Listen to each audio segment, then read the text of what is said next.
রহিম শহীদি কাফেলা প্রাণপ্রিয় সংগঠন বাংলাদেশ ইসলামী ছাত্র শিবির খুলনা জেলা উত্তর শাখা কর্তৃক আয়োজিত আজকের 49তম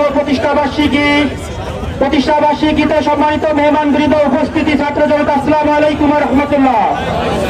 আল্লাহর কাছে শুকরিয়া আদায় করছি যে আজ 49তম প্রতিষ্ঠাবার্ষিকী আমরা একেবারে সফলতার শেষ প্রান্তে চলে এসেছে, যেন আল্লাহকে শুকরিয়া আদায় করি আলহামদুলিল্লাহ।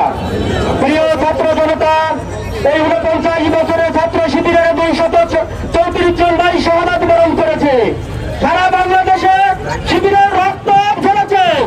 আগামী দিনে শিবিরের হাত ধরে এদেশে ইসলাম প্রতিষ্ঠিত হবে ইনশাআল্লাহ।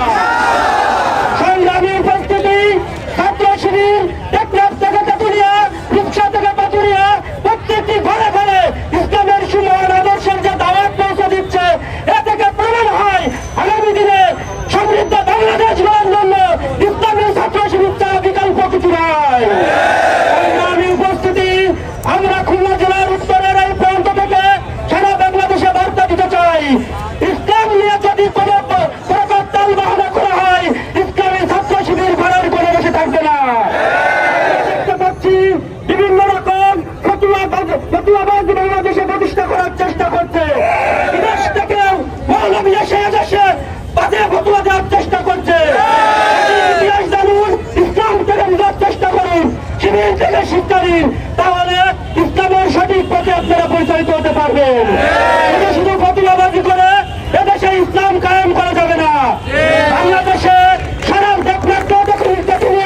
সারা বাংলাদেশে ইসলাম 5ই আগস্টের পর ইসলামের যে বিজয় আমরা লক্ষ্য করছি, আগামী দিনে ইসলামী সরকার প্রতিষ্ঠিত হবে হবে হবে ইনশাআল্লাহ।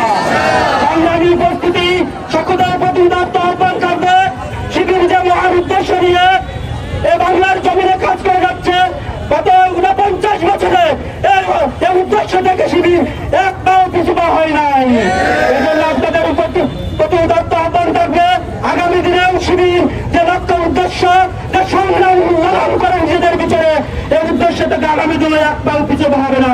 আমাদের রক্ত জড়াতে পারেন, জেলে নিতে পারেন, জুলুম করতে পারেন, কিন্তু আদর্শ থেকে আমাদেরকে এক পাও পিছু পা সরাতে পারবেন না ইনশাআল্লাহ। আজকের এই উপস্থিতি, সংগ্রামী উপস্থিতি খুলনা জেলা উত্তর শাখার পক্ষ থেকে